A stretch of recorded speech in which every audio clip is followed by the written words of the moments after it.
Coming up next, it's about the most fun-loving, let it all go without a care in the world track in rock history. Sex, drugs, and rock and roll all over this song. But it was not a hit when it first came out in the 70s. It was released as a single. It didn't even make the top 80 songs of the week that it peaked.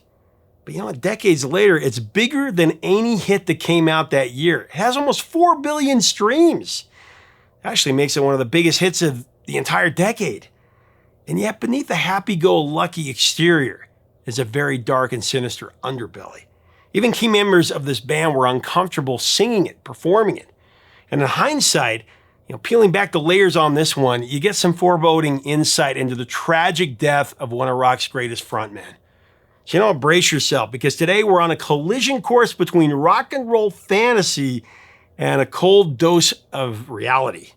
With a song that was a total chart failure when it came out, but it's now one of the biggest songs ever in classic rock. The story's coming up next. Hey, music junkies, Professor of Rock, always here to celebrate the greatest artists and the greatest songs of all time. Welcome to a destination that curates the best of the rock and roll era through interviews from the stories straight from the artists themselves, history, in-depth history. Subscribe below right now to be a part of this. Hit the red button. Also get exclusive inside access to Patreon below that helps us keep it a daily offering.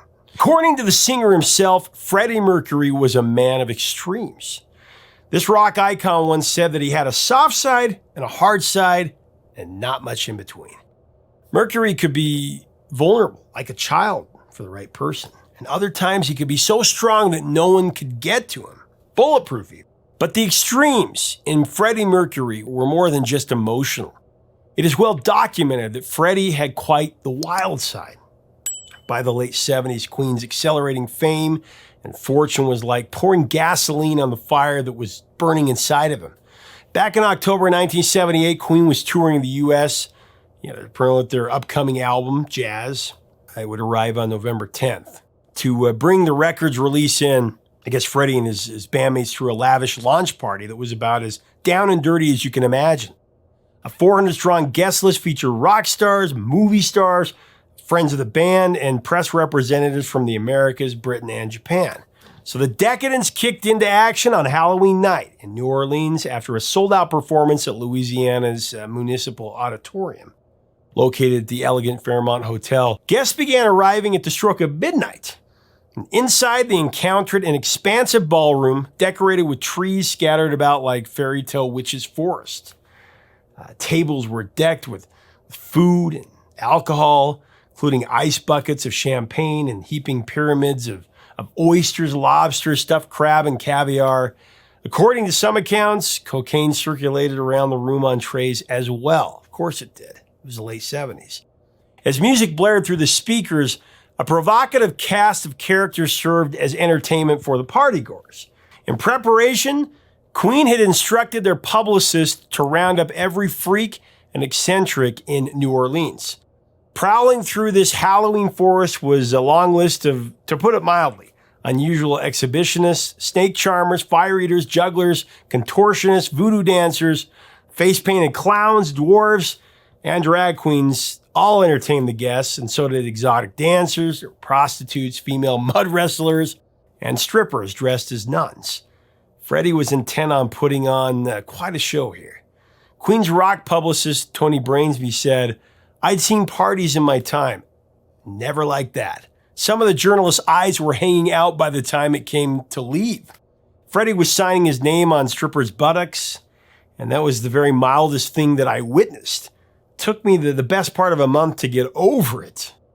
The craziness and excess made headlines around the world, confirming Queen's status as the most depraved party throwers in rock and roll. Now, around 3 a.m., Freddie left the hotel to roam New Orleans' French Quarter with some friends, already on to the next adventure. The Queen frontman was always searching for something else to satiate his appetite. This incident, though a supersized example, was one of many riotous rendezvous for Freddie Mercury. At this point, he had achieved so much fame, so much fortune and influence that he could live his life completely unrestrained, and his bandmates were becoming increasingly concerned about his behavior. By this time, guitarist Brian May and bassist John Deacon were both married, and John was a father to 2 young children. Though life on the road as a rock star isn't easy to reconcile with family living, the two are clearly on a different trajectory than Freddie Mercury. Even the single Roger Taylor was worried about Freddie's increasingly excessive behavior. Drug abuse, outrageous spectacle, and sex without boundaries became Mercury's new normal. And from 1977 onwards, cocaine and alcohol were his constant companions, aiding in the removal of whatever inhibition Mercury had left.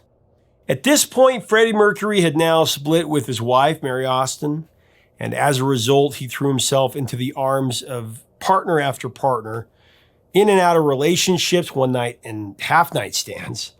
Mercury was always in search of his next escape, his next conquest. Meanwhile, his Queen bandmates looked on, not really knowing what to do. In 1978, Queen became tax exiles, living and working outside of the UK for much of the year. Simply put, Queen was insanely wealthy, and this was a surefire way to sidestep hefty taxation. They began work on their 7th studio album, Jazz, that summer at Mountain Studios in Switzerland. There they teamed up with former producer Roy Thomas Baker, with whom they had collaborated with on Night at the Opera, of course, Bohemian Rhapsody. Is this the real life? Is this just... In order to stay ahead of the tax man, Queen moved from Switzerland to France after 2 months. Taking up residence at Super Bear Studios in the French Alps, Queen finished the recording process in the fall of 1978. It was just in time for another U.S. tour. The first single from the album, Bicycle Race, that was released on October 13th in the UK. An event designed to promote the track and its double A-side companion, Fat Bottom Girls. Fat bottom girls, you make the rockin' world go round. Would stir up a lot of controversy. Queen, clearly no stranger to PR stunts, they staged a bike race at London's Wimbledon Stadium with 65 naked girls competing for the win. It was an event that was as ridiculous as it was outrageous. Apparently, the bikes were on loan from a cycle retailer. And when they discovered the details about the event, they were not happy. They insisted that Queen pay to replace 65 used leather bike seats. Only in rock and roll. Musically, the rest of the album feels just as impulsive and self-intoxicated. Wildly diverse, Mercury lets loose, embracing the absurd, the silly, and the indulgent. Are you ready for some entertainment? Are you ready for a show? Gonna rock. That said, all in all, it's a lot of fun to listen to. Officially released in full on November 10th, 1978, Jazz climbed to number 2 on the British charts and I believe went to number 6 here in the US. Aside from Bicycle Race and Fat Bottom Girls, the record also included the singles Mustafa, Jealousy, Look at me now. and today's featured song, Don't Stop Me Now. Stop me now. I'm having such a good time. Thanks to the song's catchy melody, 3-part refrains, and rebellious oft-repeated title, Don't Stop Me Now has become one of Queen's most beloved songs. For a Queen single, it's a bit unusual in that it presents such a lengthy intro before getting down to business. I'm gonna have myself a real good time. Though it isn't one of Queen's more diverse musical offerings, Freddie Mercury's unabashed vocals and his energetic piano more than make up for it. For all of its simplicity, I have to admit that Don't Stop Me really does take you on one hell of a rollicking roller coaster ride. It's just a good time romp to the max. Maybe it's the passion in Freddie Mercury's voice, or maybe it's the creatively provocative lyrics, but something about this song, it just sucks you in. But for all of its good fun, Don't Stop Me Now, it tells a much darker tale when you begin to, peel back the layers. We've already gotten into Freddie's growing pattern of recklessness at this point. Well, you might say that this song is the love letter that he wrote to his devil-may-care ways. Asked in 2013 whether Don't Stop Me Now was basically about drug abuse and sex without boundaries, drummer Roger Taylor replied, "Your interpretation? is spot on. He also went on to say that even though the song is, a regular at karaoke bars and on TV talent shows as a sort of celebration, people just don't know or realize the darkness behind it. Brian May said, sure, the song was a lot of fun, but at the same time, there is a real undercurrent of danger to it. Yes, it's a great party song, but it related to a detrimental time in Freddie's life, and we were all rather worried about him. Setting the song's lyrics against the backdrop of Freddie's activities at this time makes it look an awful lot like an ode to excess. It's not exactly the family-friendly sing-along song that it first appears to be. Lyrically, the song fixates on the carnal, and it packs punch after punch of hedonistic imagery. The song's introduction opens with, "Tonight I'm going to have myself a real good time. I feel alive in the world.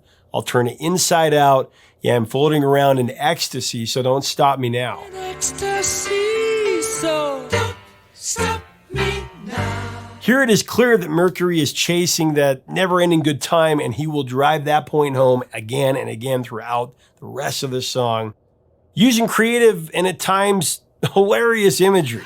Shooting star leaping through the sky like a tiger. Every image he uses seems to be amped up and over the top, which is who he was. Revving up for the rest of the song, Freddie calls himself a race car passing by like Lady Godiva. I'm a racing car passing by like Lady Godiva. That's an intriguing reference, of course. Lady Godiva was a noblewoman from the British Middle Ages whose story has since been embellished into legend. As the story goes, Lady Godiva's people were suffering from heavy taxation, so she begged her husband to put an end to the oppression. And eventually he agreed, but on the condition that she first parade through the city naked on horseback. He thought that she'd never do it, but according to legend, that's exactly what Lady Godiva did. Covered only by her long hair, she rode naked throughout the streets to end suffering for her people. The picture that Freddie Mercury paints here is really telling. He's a modern-day Godiva on an absolute cruise control, parading himself before the world without shame. Next, he sings that he's burning through the sky 200 degrees. That's why they call him Mr. Fahrenheit. 200 degrees, that's why they call me Mr. Fahrenheit. And then traveling at the speed of light, Mercury sings, "I want to make a supersonic man out of you." The speed of light, I wanna make a supersonic man out of you. Freddie comes back to the line later in the song, except he swaps man for woman. Commentators have often interpreted this as maybe an expression of bisexuality. When we reach the chorus, it is simple and straightforward. Freddie reiterates his desire to have a good time, but now with the constant repetition of backing vocals repeating. The second verse, well, that may be really the most telling stanza of all. Blasting off, Mercury calls himself a rocket ship on a collision course with Mars. He's a satellite. He's out of control. Collision course, I am a satellite. I'm out of control. And as if all the previous metaphors weren't enough, Freddie just comes out and says it. He's a sex machine, and he's ready to reload for another round.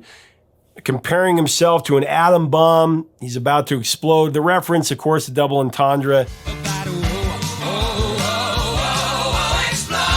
Whether Freddie meant it to be or not, beyond the obvious interpretation, it also foreshadows his future if he doesn't slow down. At this rate, it would only be a matter of time before his life completely blows up.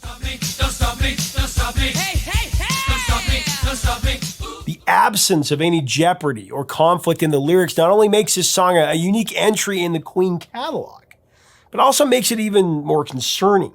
It's a one-sided tale that hides the truth in plain sight through the guise of common sense. No one can live a life so riotously without eventually reaping the whirlwind. Consequences for actions exist, and most of the time, we don't get to choose them. Stepping back from Freddie for a moment, Don't Stop Me Now actually provokes some interesting questions for us as listeners. For instance, how far are we willing to go in pursuit of a good time, and when is enough finally enough? And finally, what do we end up sacrificing later on by giving in to our abandon now? The stereotypical rock and roll lifestyle isn't unique to Freddie Mercury alone, nor is it unique to just rock stars. But on the subject of rock stars, I can't help but wonder how many seriously talented, visionary, and awe-inspiring musicians we've lost because they lost themselves first. I've never taken a tally, but it's a familiar tell. Legends lost thanks to this vice or that one. You see, not only are they robbed of a life of what ifs, we're also sent down that rabbit hole of what ifs. I mean, we lost Freddie Mercury at 45. I mean, how much richer would the world have been if he was still living right now? How many more Freddie Mercury-inspired albums, songs could there have been? What new and masterful song from this Queen icon could be playing in our headphones right now? I mean, it's something to seriously think about. I mean, it may sound rather selfish, but maybe you get my point. He was simply one of the greatest entertainers ever, not just greatest singer and frontman, entertainer. The fact of the matter is, Mercury could sing Don't Stop Me Now all he wanted, but the repercussions from that overkill approach to life cut it short in the end. Just absolutely breaks your heart. Don't Stop Me Now was initially released on January 26, 1979 in the UK, where it went to number 9. However, it fared poorly on the US Billboard Hot 100, only went to number 86. But the song was a top 40 hit in a few other places. It reached number 35 in Germany, number 23 in Belgium, and it went to number 14 in the Netherlands. But with the passage of time, Don't Stop Me Now has become an absolute essential for any Queen fan and a classic for the group. According to Brian May, it became almost the most successful Queen track, an anthem for people who just want to have a good time. With the release of Bohemian Rhapsody in 2018, Don't Stop Me Now, it saw a resurgence around the world, charted in at least 13 different countries. Highlights included a number 15 ranking in Hungary, number 13 in the Czech Republic, number 7 on the US Hot Rock and Alternative chart, and it went to number 1 on the UK Rock and Metal chart. Of course, with the film and in more general terms, Queen has been one of the more popular rock era bands in recent years. And the sheer number of Queen media placements in recent memory bears this out. For Just Don't Stop Me Now, there have been over 50 placements since the new millennium started. Just to give you a frame of reference, for most of the songs that I research and break down on this channel, 10 to 20 placements is a really good showing for a song. So, pretty big. Anyway, here's a small sample of the films and TV shows it's been featured in. Shaun of the Dead. Okay, John, it's time at the bar. American Dad.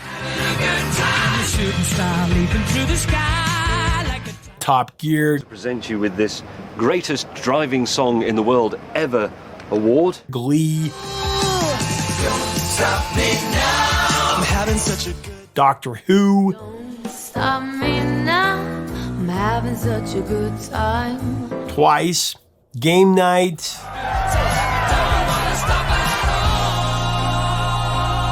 Of course, Bohemian Rhapsody, The Umbrella Academy, Sonic the Hedgehog. Have you ever felt so alive? This is great. Young Sheldon. Crankiness did not dampen my enthusiasm. A chicken may have fractured my... And Zoe's Extraordinary Playlist in 2021.